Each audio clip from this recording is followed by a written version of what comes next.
Hey guys, how's it going? Welcome to my video. So 89 bucks for this Igloo Overland 50. I think it's like 89 bucks, right? 89 bucks. Yeah, it's 89 bucks. Hey, if you guys have this, like drop a comment in the comment section, like let us know whether this is a decent cooler or not.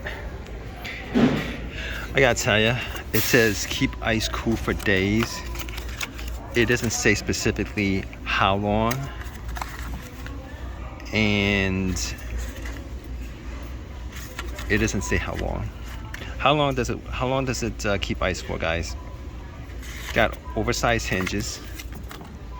Oh, it's got some decent hinges, rubber hinges.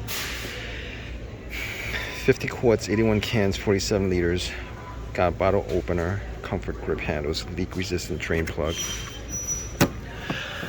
I gotta tell you guys, for like a 12-volt fridge, I've seen them go for like 150, 175.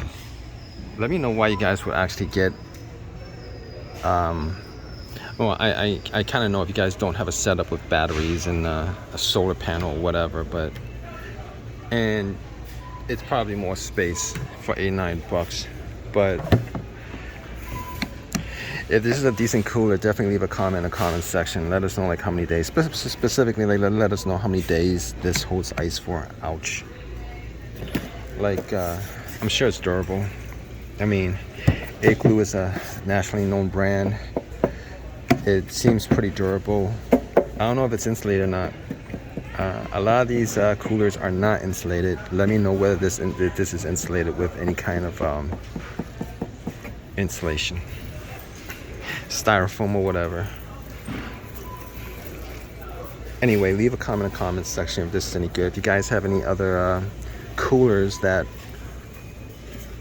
are around the same price or cheaper that actually serves the same purpose, definitely leave a comment in the comment section. Let us know what they are. And if this is any good, definitely leave a comment in the comment section. All right, guys, take care.